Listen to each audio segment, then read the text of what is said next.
A paz do Senhor a todos os irmãos e todas as irmãs que nos assistem aí do outro lado da telinha. Aqui quem está falando é a nossa irmã Tamires, aqui da Igreja da Assembleia de Deus, localizada na Rua Dracena, 202, aqui no Jardim Alvorada. O nosso pastor local, o pastor Washington, quero aproveitar até e agradecer grandemente essa oportunidade, né, de estar aqui para mais uma lição. Nós temos a nossa sede ali na Vila Alzira, né, com o nosso pastor Campassi. E gostaria de dizer que nós temos uma aula maravilhosa preparada para hoje. Queria agradecer grandemente essa oportunidade, porque nós vamos falar como que nós vencemos as estratégias e as propostas do inimigo, né? Lembrando que essa revista, ela fala muito sobre discípulos. E é um discipulado para nós. É uma aula que ensina a nossa postura de como vencer as tentativas do inimigo, enfim, todos os ataques que o inimigo atenta contra as nossas vidas, não é? E, nessa lição, antes de trazer o tópico, né, eu sempre trago uma reflexão, o porquê que é importante estudar essas estratégias. Eu sempre comento aqui o porquê dessa lição, o que ela vai agregar para nós.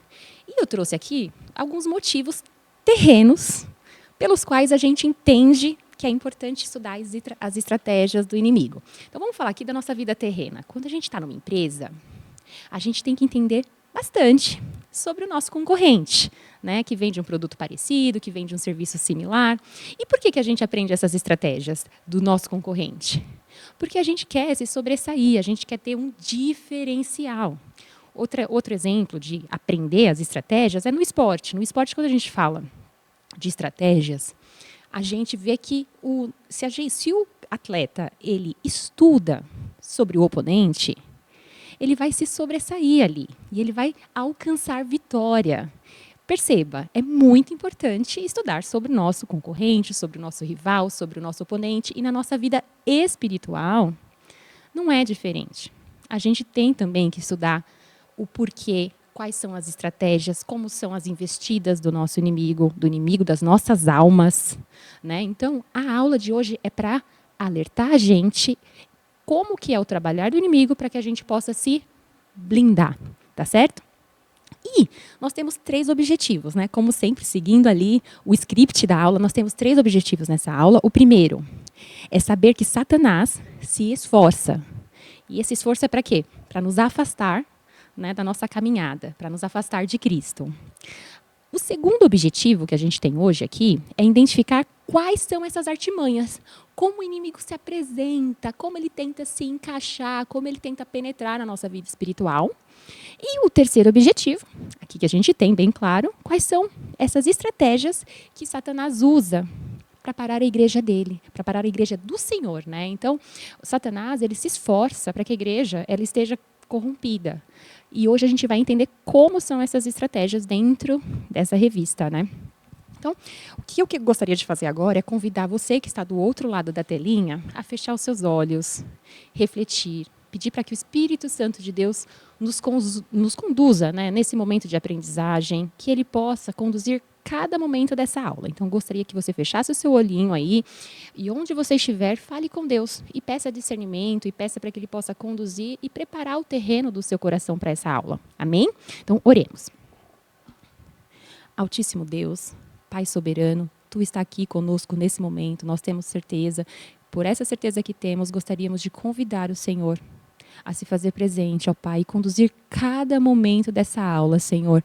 Abre o nosso entendimento para que a gente possa entender quando o inimigo está querendo atentar contra as nossas vidas, quais são as artimanhas que ele usa para que a gente possa vir a se preparar melhor, que a gente possa vir estar com a vida centrada, ó Pai, fechando todas as brechas as quais o inimigo tenta entrar nas nossas vidas. Em nome de Jesus é o que te pedimos e certos da vitória, já te agradecemos. Amém. Bom, para iniciar essa aula de hoje, eu gostaria de ler com os irmãos que nos acompanham os textos de referência que se encontram lá no livro de Efésios, capítulo 4, versículo 27, que diz assim: não deis lugar ao diabo. Então é um versículo que eu gostaria de destacar aqui, que a gente use como ponto focal dessa aula. Não deis lugar, não deis brecha para que o inimigo possa habitar na nossa vida, no nosso dia a dia. Então, não deis lugar ao diabo. Esse é o primeiro texto de referência que nós temos aqui. Já o segundo, a gente tem em Efésios 6:10, que diz assim: nos demais, irmãos meus, fortalecei-vos no Senhor e na força do seu poder. Revesti-vos de toda a armadura de Deus, para que possais estar firmes contra as astutas ciladas do diabo. Porque não temos que lutar contra a carne e nem contra sangue, mas sim contra principados, contra as potestades, contra os príncipes das trevas deste século, e também contra as hostes espirituais da maldade nos lugares celestiais. Veja bem, a nossa batalha, de acordo aqui com o livro de Efésios, ela é uma batalha constante. Se os irmãos pararem para pensar, quando a gente fala do inimigo, o inimigo está o tempo todo tentando contra as nossas vidas. Então, essa batalha é real. O mal, ele realmente existe. Então, às vezes, a gente pensa que é algo que está longe, está distante de nós, mas nem sempre está. Então, a gente precisa estar alertas, né? Outra informação importante que a gente pode extrair aqui dessa aula é que nós temos que ter esse discernimento e essa vigilância constante. Não é algo que a gente precisa fazer a cada um mês. A gente tem sempre que estar preocupado em como o inimigo vai trabalhar, em como ele pode estar tentando contra as nossas vidas, né? E muitas vezes a gente pensa, eu vou temer o inimigo? Não, a gente não tem que ter medo do inimigo. Por quê? Porque a maior derrota do inimigo já aconteceu lá atrás, quando Jesus morreu por nós e nos trouxe a promessa de salvação. Então, nós não temos que temer, irmãos, nós não temos que temer. Nós temos, sim, que estar confiantes na vitória, porque em Cristo nós somos mais que vencedores. Amém? Então, se a gente parar para analisar o tópico 1, a gente vai entender algumas estratégias que o inimigo utiliza, sim, contra as nossas vidas, né? E como que são essas estratégias? A gente entende que o inimigo não é desmantelado. O inimigo, ele é calculista. O inimigo, ele é organizado, né? E por que eu estou falando isso? Porque, às vezes, a gente leva uma vida desmantelada, uma vida desorganizada, não prioriza as coisas de Deus em primeiro lugar, o reino de Deus e todas as suas coisas, mas o inimigo, ele é organizado, ele é astuto, ele procura o momento oportuno. Então, se o inimigo é organizado, nós temos que ser mais organizados ainda, temos que ter uma vida mais reta possível, uma vida focada, centrada na palavra. Amém? Então, não deixe o inimigo explorar suas fragilidades. Coloque sua vida no centro, coloque Deus no centro da sua vida, para que você possa se blindar desses ataques. E, Tamires, por que você está falando isso? Porque em Pedro, capítulo 5, versículo 8, 1 Pedro 5, 8, diz assim: sede sóbrios e vigilantes, porque o diabo, vosso adversário, anda em derredor, como leão que ruge, procurando a quem possa tragar. Então, o crente, nós cristãos, não podemos andar de forma descuidada. Nós temos que andar de forma cautelosa, pensando em que onde estivermos, temos que dar testemunho. Porque se abrirmos brecha, irmãos, o inimigo está assim, como um leão, querendo nos tragar. Amém? Então, é importante a gente ter esse cuidado com a nossa vida espiritual. Andar de forma zelosa pela nossa vida espiritual. Tá certo? Bom, e quais são essas estratégias que o inimigo usa? Uma das principais formas que o inimigo tenta entrar nas nossas vidas é pelo engano, né? Eu estava conversando há pouco tempo atrás com os irmãos aqui da igreja e a gente percebe que o inimigo, às vezes, ele quer colocar atalhos nas nossas vidas, né? Momentos em que a gente quer cortar o caminho, às vezes a gente quer cortar um caminho. E o inimigo trabalha dessa forma, de formas enganosas, talvez de forma desonesta, e a gente acha que isso pode ser aceitável, mas perante a palavra, o engano ele nunca é aceitável. E o inimigo distorce, ele quer fazer com que pareça que é algo pequeno, que é algo que realmente pode ser feito, mas se sai fora do que a palavra de Deus nos propõe, então a gente tem que se afastar. Tamires, onde tem isso na Bíblia? João capítulo 8, versículo 44. Lá fala assim: ele quem? O nosso inimigo. Foi homicida desde o princípio e não se firmou na verdade, porque não há verdade nenhuma nele. Né? Então, conhecer a verdade, conhecer os princípios que a gente precisa seguir, vai nos afastar desses pequenos atalhos, de pequenas mentiras, de pequenos enganos, e já é uma forma que a gente pode se blindar dessas estratégias que ele usa contra nós. Amém? Bom, tem propostas que o inimigo traz para a gente também. E quais são propostas? Às vezes soluções rápidas, coisas que parecem boas aos nossos olhos. E às vezes também vai tirar a gente da intimidade com Deus. E há caminho que ao homem parece bom. Em Provérbios 14, 12, fala assim, há caminhos que ao homem parece bom. Há caminhos que ao homem parece muito direito. Mas o fim dele são os caminhos da morte. Então, toda vez que a gente se afasta dos caminhos da verdade, se afasta da luz da palavra, a gente está seguindo para um caminho de morte. Não morte física, mas uma morte espiritual. Amém? Então, esse discernimento de saber os princípios e saber o que é viver uma vida reta, incorruptível, é necessário para a vida do discípulo de forma geral. Então, quando a gente faz isso, a gente se afasta dessas propostas que o inimigo traz para nós. Então, conheça os princípios, conheça o que Deus quer de nós para que você possa se afastar desses caminhos. Amém? E essas propostas, o que elas fazem? Elas tentam minar a nossa fé, né? Às vezes ele não consegue te seduzir pelo atalho, às vezes ele não consegue te seduzir pelo engano, mas às vezes ele quer te colocar medo no seu coração. Ele quer colocar dúvida no poder que Jesus tem, no poder que Deus tem sobre as nossas vidas. E quando ele coloca essas dúvidas, ele tenta minar a nossa fé, né, como cristãos, e ele tenta nos afastar. Tá certo? Outra forma que ele tenta nos afastar, atacando a nossa fé, é fazendo acusações. Às vezes vem aquela coisa lá do passado. Mas eu fazia tal prática no passado, mas pelo sangue de Cristo, irmãos, nós fomos lavados e remidos. Então, se já ficou no mar do esquecimento. Amém? E onde fala que o inimigo é acusador?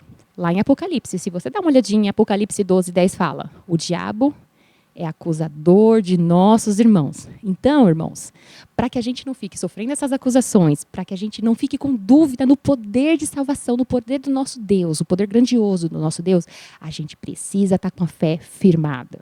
A gente precisa estar com a fé alicerçada. E onde é esse alicerce? Palavra de Deus. É isso que nos blinda. Amém? E isso é o tópico 1 da lição. Agora a gente vai ver o tópico 2, que fala assim, como vencer as estratégias do inimigo, né? Quando a gente fala de vencer as estratégias do inimigo, não é com as nossas próprias forças. Tem uma forma de vencer essas estratégias, tem uma forma de vencer essas investidas do inimigo sobre a nossa vida. E é uma só. É pelo poder concedido por Deus, né? Então, ele nos cobre. Então, a vitória contra o inimigo, ela não vem da nossa força, dos nossos próprios braços, né? Ela vem com a proteção espiritual, que é, de fato, concedida por Deus. E a palavra de Efésios, capítulo 6, versículo 13, que foi parte ali do texto de referência, fala assim, tomai toda a armadura de Deus, para que possais resistir no dia mau. Então, é a armadura de Deus, é essa cobertura que a gente tem pela palavra, que vai nos dar forças para vencer contra essas investidas, que vai nos dar força para vencer desses ataques, porque o inimigo é astuto. Como eu disse lá no comecinho, o inimigo está ao nosso derredor, está só a um passo. Então, a gente tem que estar em constante vigilância. E lá no capítulo 3, no tópico 3, fala exatamente isso. Fala que a gente tem que permanecer firmes, né? Firmes no caminho da fé, firme no fundamento cristão. Por quê? Porque a maior derrota que já aconteceu, que poderia ter acontecido, foi lá na cruz. E nós temos essa autoridade de repreender essas investidas, né? E onde a gente pode encontrar na Bíblia que a gente tem autoridade? Nós temos autoridade de repreender todos esses ataques. Aonde na Bíblia está isso, irmã Tamires? Lá no livro de Tiago, capítulo 4, versículo 7, diz assim, sujeitai-vos, pois, a Deus, resisti ao diabo e ele fugirá de vós. Quando a gente se sujeita, quando a gente se submete à palavra de Deus, a gente está vivendo uma vida de obediência. E quando a gente se sujeita a Deus, e a gente tem autoridade para fazer com que o inimigo saia em retirada. Então, é essa autoridade que, quando a gente está firmado e alicerçado, a gente adquire. E como a gente se alicerça, como a gente se firma? Buscando conhecimento, buscando aprofundamento da palavra de Deus, né? E assim que a gente tem essa intimidade, esse aprofundamento, ele parte em retirada. Que nós possamos buscar esse aprofundamento, que nós possamos buscar essa intimidade, né? Para que a gente possa, enfim, vencer e pedir, né? E com a autoridade, em nome de Jesus, pedir que o inimigo saia em retirada, tá certo? É isso. E, para concluir, eu gostaria de ler ali em Romanos capítulo 8, versículo 37, que diz assim: mas em todas essas coisas somos mais que vencedores, porque ele nos amou. E isso está em Romanos 8, 37. Então, esse amor, né, da parte de Deus, ele faz com que o mal se afaste de nós. E para que a gente tenha esse amor, a gente precisa estar vivendo uma vida de submissão. A gente precisa se sujeitar àquilo que as Escrituras pedem para nós. E nessa aula eu queria fazer um convite a você que nos assiste, de refletir em qual área da minha vida eu preciso estar em vigilância. Em qual área da minha vida eu preciso fechar as frestas, as brechas, aonde eu não posso deixar espaço. Talvez seja na minha vida terrena, pode ser eu estou cortando algum caminho, procurando atalhos. Às vezes, por pouca coisa, a gente acaba não sendo fiel ou desonesto. Veja onde está a brecha e feche, irmão, para que o inimigo se afaste de ti. Amém? Então, é uma reflexão que você precisa fazer, uma constante autoanálise. Amém? E outra pergunta, outra reflexão que eu gostaria de deixar sobre a aula de hoje é se você tem usado as ferramentas espirituais que nos são colocadas. Quais são essas ferramentas? É buscar fortalecimento espiritual, é orar, é estar em constante contato com a palavra de Deus. Porque é esse contato que nos blinda. É conhecendo as Escrituras, né? Para que a gente não quebre princípio, para que a gente não abra as frestas, como eu disse anteriormente. E para não ficar apenas nas minhas palavras, eu gosto sempre de ler com os irmãos a conclusão final da revista, que diz assim: enquanto a igreja estiver na terra, ela terá de enfrentar as investidas do maligno. Então, isso é algo que vai sempre acontecer. E não é esporadicamente. É algo constante. Tá certo? E quais são essas investidas? Elas podem ser sutis e, às vezes, quase imperceptíveis. Por isso, precisamos viver em constante vigilância, fortalecidos no Senhor e na força do seu poder, para que, com a ajuda do Espírito Santo, nós possamos estar atentos aos princípios bíblicos para um viver vitorioso. Amém? Então, se essa palavra fez sentido para você, eu convido que você possa compartilhar esse vídeo com mais irmãos. Gostaria também de convidar os irmãos que ainda não nos conhecem. Estamos localizados aqui na Rua Dracena, número 202. Nós temos os cultos todas as terças-feiras de ensinamento, que ocorrem às 19h30. Também gostaria de convidar a participar da nossa escola bíblica, às 16 horas todos os sábados. E domingo temos 2 momentos de culto com família. Pela manhã, às 9 horas da manhã, e à noite, às 18 horas. E lembrando que essa palavra de reflexão possa estar bem guardada na tábua dos nossos corações. Vamos fechar as brechas para que possamos vencer todas as investidas do inimigo. Em nome do Senhor Jesus, eu gostaria de agradecer essa oportunidade.